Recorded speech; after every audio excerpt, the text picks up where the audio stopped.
Kwa hiyo kuna mambo muhimu ambayo ya kuzingatia unapovuka kwenye vivuko vya njia za reli. Mambo hayo ni kama kupunguza mwendo. Wewe unayetumia chombo cha moto kama pikipiki au gari, unapofika maeneo yale punguza mwendo. Lakini pia unatakiwa kuangalia alama iliyoko maeneo yale. Kuna alama kibao cha msalaba tunasema railway crossing. Ile inakuashiria wewe mtumiaji wa barabara kujua kwamba hapa ninapofika ni maeneo ya makutano ya njia za reli. Maeneo haya wakati wote treni zinakuwa zinavuka. Kwa hiyo tujenge tu ustaarabu kwamba ninapokiona kibao hicho, basi mimi mtumiaji wa chombo cha moto nifike pale nisimame. Hata kama hujaona treni inapita, lakini jenga mazoea hayo, yatakusaidia kwamba ukishajenga mazoea huwezi kupata ajali. Kwa hiyo jambo lingine, angalia upande wa kulia na kushoto mwa barabara. Kuangalia, je, kuna usalama? Upande wa kulia hakuna treni inayovuka ama upande wa kushoto hakuna treni inayovuka. Lakini angalia mbele yako pia, kwamba ninapita treni upande wa kulia na kushoto hakuna, lakini kuna chombo kingine cha moto mbele yangu kinakuja ama kinapita, ili niweze kuchukua tahadhari nisipate ajali. Lakini kingine tunasema sikiliza sauti ya treni. Sauti ya treni, kwamba treni inapopita huwa inapiga honi ya kumpa tahadhari mtumiaji wa barabara kwamba sasa imekaribia kupita kwenye makutano ya barabara. Kwa hiyo inakutaka wewe mtumiaji wa barabara usimame. Lakini pia kingine, kuna ishara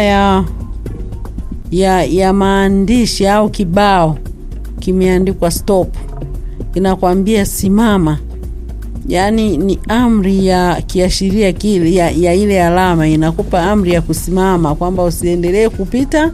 Hapa ni makutano ya njia za reli, chukua tahadhari kabla haujavuka eneo hilo.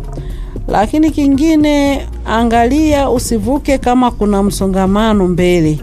Kwamba wakati mwingine unakuta njia ya reli treni inapita, lakini kuna msongamano wa watu au magari. Chukua tahadhari, simama ili usisababishe ajali zikapoteza maisha ya watu wengine ambao wanahitaji kuendelea kuishi. Lakini tunasema vuka haraka lakini kwa usalama. Kwamba unaangalia treni iko mbali kiasi gani.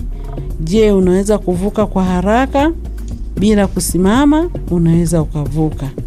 Lakini nyingine tunasema fuata alama na ishara zilizoko barabarani. Kwamba kila barabara inakuwa na alama zinazokuashiria we mtumiaji wa barabara usimame. Kwa mfano sasa hivi kuna taa zimefungwa barabarani. Kuna alama inakuashiria, alama ya nyekundu ambayo inakwambia hapa ni hatari usipite.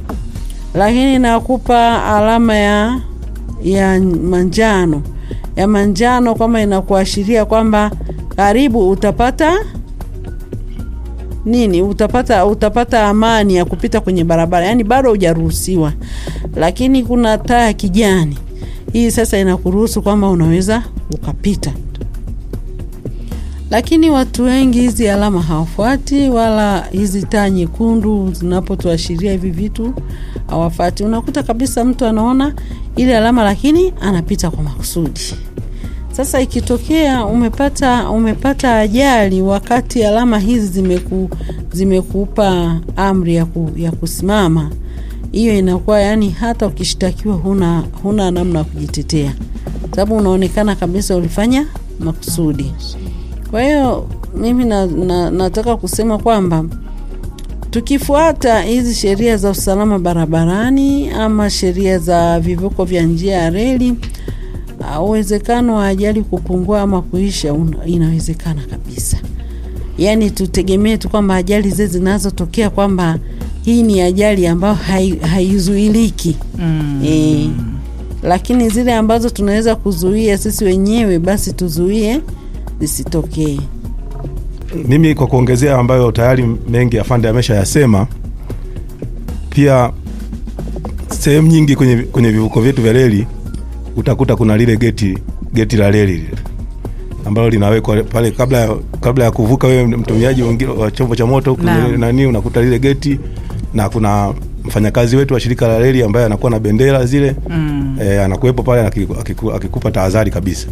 Sasa watu wengi watumiaji wa vyombo vya moto wanakuwa wengi wanakaidi, na wakati mwingine anaona tu kwamba labda ninaweza nikawahi, pamoja na kwamba mfanyakazi wa shirika la reli amepita pale ameshanyosha bendera nyekundu ya kuashiria kwamba sasa uruhusiwi kuvuka, ndio usimame, kwamba kuna chombo kingine kinachotumia reli kinakuja, wao wanakaidi, ndio mara nyingi unakuta ajali zinatokea.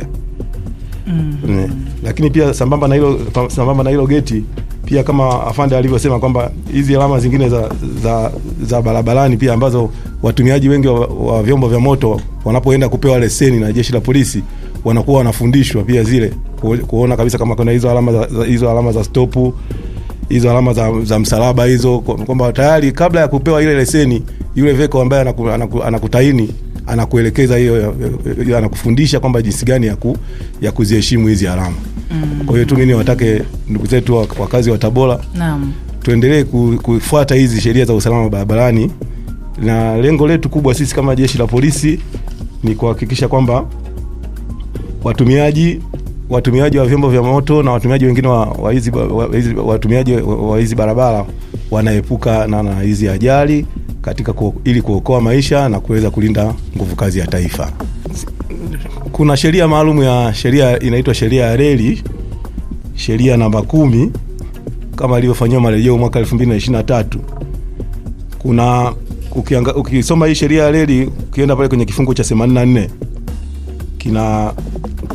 kinazungumzia kuhatarisha usalama wa reli. Kwa hiyo wale wote ambao wanaweza wakafanya makosa hayo mbalimbali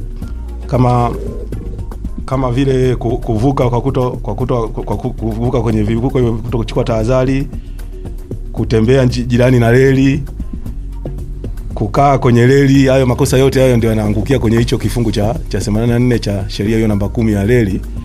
Na kwa mtu ambaye atapatikana na hatia ya kukiuka kifungu hicho, adhabu yake ni faini ya kuanzia shilingi milioni 50 na isizidi shilingi milioni 70 au kifungo cha maisha jela. Kwa hiyo unaona kwamba tumeweka sheria kidogo ngumu, kwa sababu tu yote ni kudiscourage wale wakosefu haya, na ni kwa sababu tunajua kabisa madhara ambayo yanaweza kujitokeza kwa watu kuhatarisha hilo na nini makubwa zaidi. Ndio maana sheria ya usalama wake mwenyewe ni sahihi kabisa.